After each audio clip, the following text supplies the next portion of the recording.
বাংলাদেশে বিনা প্রতিদ্বন্দ্বিতায় নির্বাচনে জয়ের দিন শেষ হয়েছে। আজকে নির্বাচন কমিশনের পক্ষ থেকে একটি গুরুত্বপূর্ণ ঘোষণা দিয়েছে যে কোনো আসনে যদি প্রার্থী না থাকে, একজন প্রার্থী বিনা প্রতিদ্বন্দ্বিতায় নির্বাচিত হতে পারবেন না। তাকে না ভোটের এগেনস্টে জয় লাভ করে তারপর তাকে জয় হয়ে আসতে হবে। কোনো প্রার্থী চ্যালেঞ্জের বাইরে থাকবেন না। সব প্রার্থীকেই ভোটের মাধ্যমে নির্বাচিত হয়ে আসতে হবে। যদি কোনো প্রার্থী না ভোটের এগেনস্টে সে জয় লাভ করতে না পারে, যদি হেরে যায়, তাহলে ওই আসনে পুনরায় নির্বাচিত হবে। আর যদি না এর চেয়ে বেশি ভোট পেয়ে প্রার্থী জিতে যান, তাহলে তিনি ওই আসনে জয় হিসেবে ঘোষিত হবেন। আজকের নির্বাচন কমিশনের প্রধান নির্বাচন কমিশনার নেতৃত্বে একটি বৈঠক হয়েছে। সেখানে আরপিও সংশোধন নিয়ে গুরুত্বপূর্ণ বেশ কিছু সিদ্ধান্ত হয়েছে।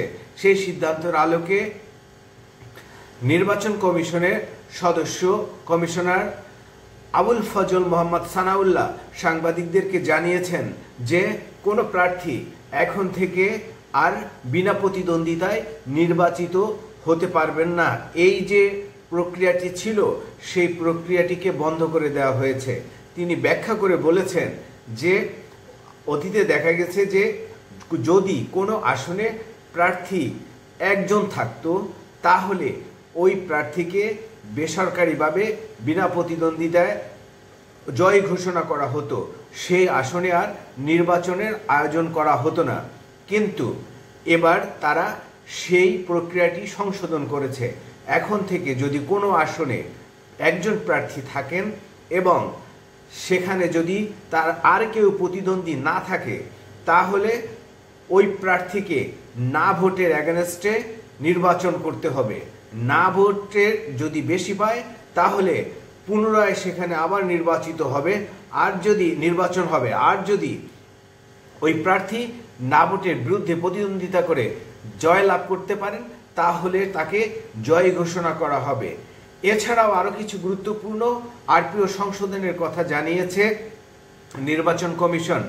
তারা বলেছেন, আরেকটি গুরুত্বপূর্ণ বিষয় বলেছেন যে যতগুলো জোট হোক বা জোট নাই হোক, কোনো দল তার নিজের মার্কার বাহিরে অন্য কোনো প্রতীকে নির্বাচন করতে পারবেন না।